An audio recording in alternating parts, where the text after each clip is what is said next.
very differently. And especially, I think that it's kind of how do we kind of constantly capture this moment that we're in through kind of whatever kind of creative kind of art form, and that means whether it's photography or dance or poetry or writing or whatever. And because basically, I think too often people talk for us. Yes. And kind of often people kind of create images and they think, well, actually, you should look like this. And also, actually, it's the other way around. This is how I see us. I see myself.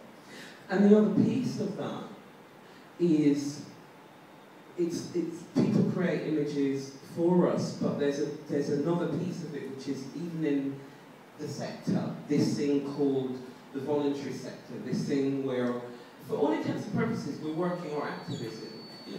What we've got is we've got this hierarchy where certain activism is more important than others. Certain activism is validated by resources, by actually if you speak to. So if, for example, you know, if I think about in my specific area of work, it's much easier to say to people, we would like money to, and even then they don't want to give it to you, but we would like money that's specifically around black women and the problems they're facing, as opposed to black women and the vision that they might have. And so then your activism then immediately is always associated with the need, with the experience of oppression. Yeah. And we then, within the sector, recreate those hierarchies, because they're ways that we go, those organisations are doing the thing because they're speaking that particular language.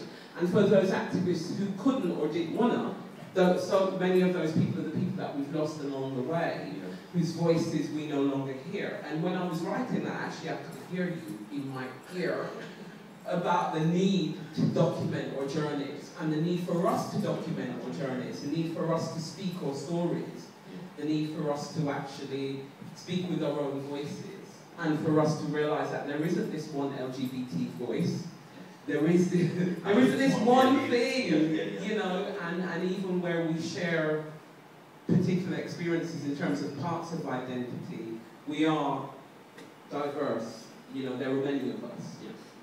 And it's important that we have those voices heard, you know. So I loved doing it as a piece. It was challenging as well. But Kairos in Soho challenges you. Yes. That's what this organisation is, you know. So. You've got to come to the table with your homework done. Yes. Yeah, absolutely. I think it's time for us to open up. Any questions?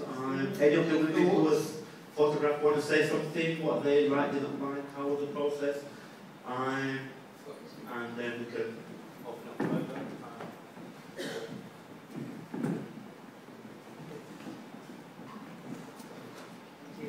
Sue Sanders, Schools Out and LGBT History Month. I really wanted to pick up what you were just saying. One of the things which has saddened me about LGBT History Month website is the fact that we're not getting many personal histories. The website's grown, it's being seen across the world. In places where LGBT is invisible, we had over 1,000 events last year in February across the country. We've had museums, galleries, libraries, schools beginning to embrace it. So it's happening, it's effective. But I couldn't agree with you more. Why aren't you guys writing for it?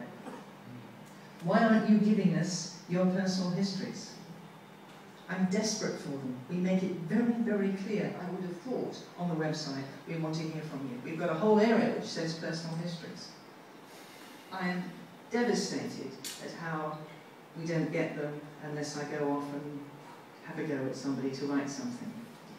So please, can I use this moment, having heard the wonderfulness of Ajamu and Marai saying this. Our political histories, our history, you heard the young man introduce Ajamu. He had a profound effect upon him. What we can put on that website, it's being seen in schools, can have an effect upon the next generation. Your stories, us in this room, we are inspirations. We are walking her street and history. Give it to me. Let me put it on the website so the next generation can see it. It's there for us. Please, please use it.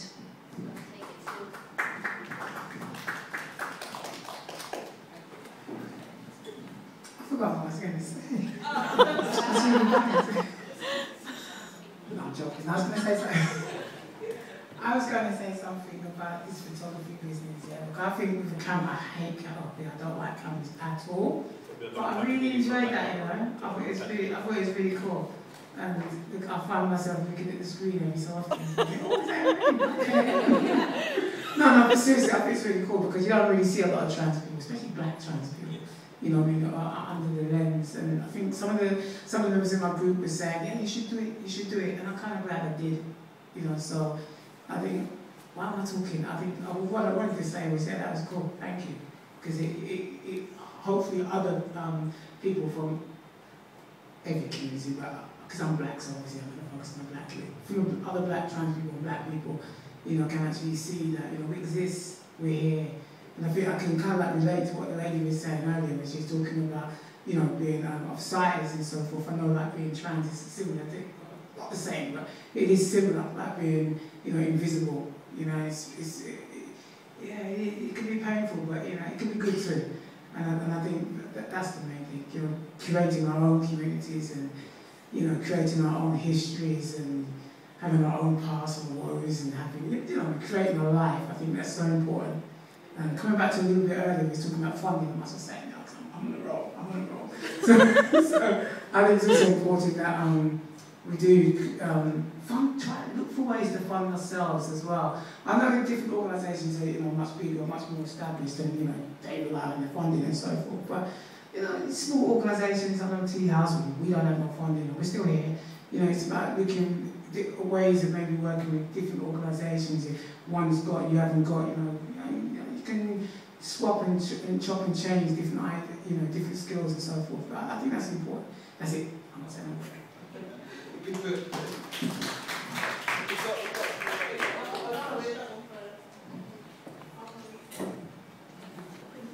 If I could take back all those words that I said before, and sorry for swearing as well, there's two words you said, and they so resonate with me, the personal is the political. I've been taught that from my early days, and I just wanted to ask you, for me, it's my relationship with feminism. I just wanted to ask if you could talk a bit more about the personal and political, that you can't separate them, and maybe in our past debate, that's what it was about, we were separating them in the room. Sure. So for me, my relationship with feminism is this. How we came up with the conversation this morning in my office about aspiration was because we were saying, I'm a black feminist because. And for me, my relationship with feminism, my relationship with the personal and political is really simple. I don't know any other way of being.